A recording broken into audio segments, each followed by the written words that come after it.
Now, you all have go-to fun builds, right? Like, feck it, I'm just going to blow the crap out of everything. One of my favourite setups is Frost Prime with the Natterok. It's just really enjoyable.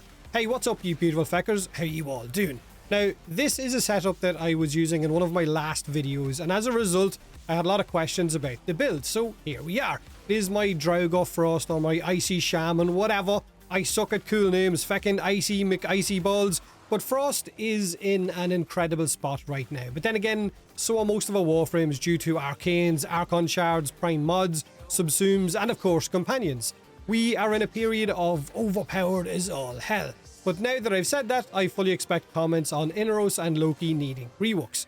Frost right now is an armor stripping, crit buffing, and crowd control powerhouse all rolled up into one bundle, not to mention him already being the defensive bubble boy that he was. And depending on what subsume you use on him, it's only going to amplify him even more. I have two separate setups with subsumes on them that I use for my Frost. Pillage for stripping enemy shields, and of course Radioactive Pillars for confusion and radiation spreading. Extra crowd control basically, which is a bit of a weird one. I know not many people are using Radioactive Pillars, but I really enjoy it. Now, while those pillars don't throw out a lot of damage, they are just an ability that takes the attention off your Warframe, like what Octavia's Resonator Ball will when you subsume that on. But Nourish, Gloom, Tempest Barrage, and there's so many other abilities that you could use as well. Your frame, your game, build however you want, and don't let anyone tell you otherwise. But Frost technically doesn't need a subsume. If you can run Steel Path comfortably, then that's all you need. Everything past that is of course just overkill. A basic Frost setup can still strip armor for say mid-game players like this. Once you have 167% power strength, you can fully strip the armor of any enemy, which helps your weapon in a huge way. You can even strip armor as a new player with a build like this, simply by casting the ability more than once, depending of course on your mod levels, which you're going to have to spend endo on, and also what your energy regen is like. With a maxed intensify, you simply just cast Avalanche twice and the armor is gone. But when you do hit a higher level of enemy and you can get your hands on some of the better mods in game, Frost will open up into a really powerful fun frame. My setup is of course Steel Path viable, which is what 99% of the Warframe community run anyway. That's the bar. Steel Path viable, not level 9000. In fact that, some of us have lives to live. Now, the premise of my Frost setup is survivability, of course, mixed with his Biting Frost augment for boosted crit and his Avalanche augment for spreading overguard between him and my teammates. Biting Frost will boost your crit chance and your crit damage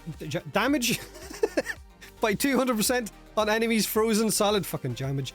Not cold status, but frozen, so which Avalanche does. It's kind of overkill because enemies stripped of their armor are already pretty easy to kill, but it is fun just to make sure, you know, would I drop one bomb on this enemy to kill him, or should I drop a second one just to make sure?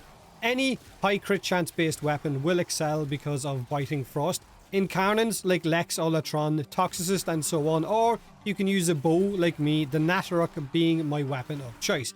Now, this is my Frost setup for both Radioactive Pillars and of course for Pillage. However, I have got growing power on my Pillage setup. Now, Equilibrium and Archon Flow will work hand in hand, since Archon Flow will give me a chance to get energy orbs off frozen enemies that I kill, which you'll be doing a lot of because you're going to be using Avalanche all the time.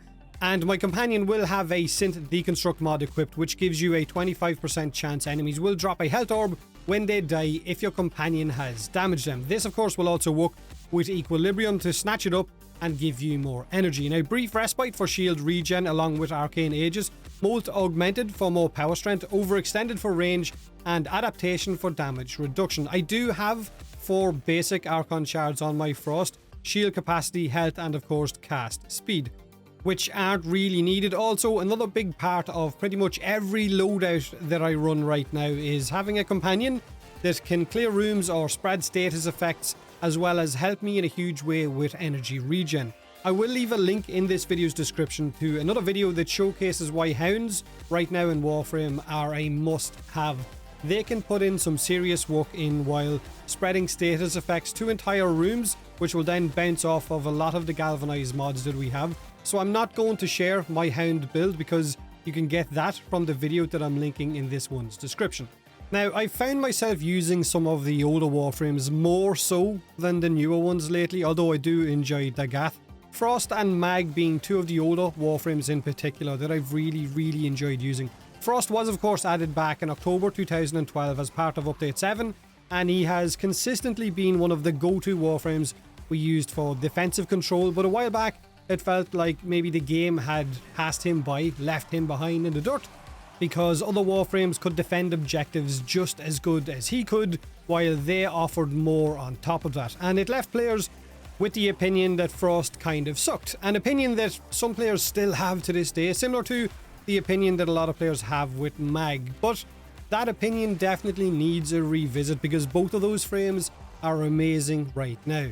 But feel free to let me know in the comment section below, what is your go-to fun setup where you just want to see big numbers, you just want to enjoy yourself, switch your brain off, put some tunes on, and just go bonkers with it. Like I said, mine kind of is Frost right now with this setup, although I have a few others with Dagath and with Mag as well. Share yours in the comment section below. Have a great day, have a great week, and as always, thanks for watching.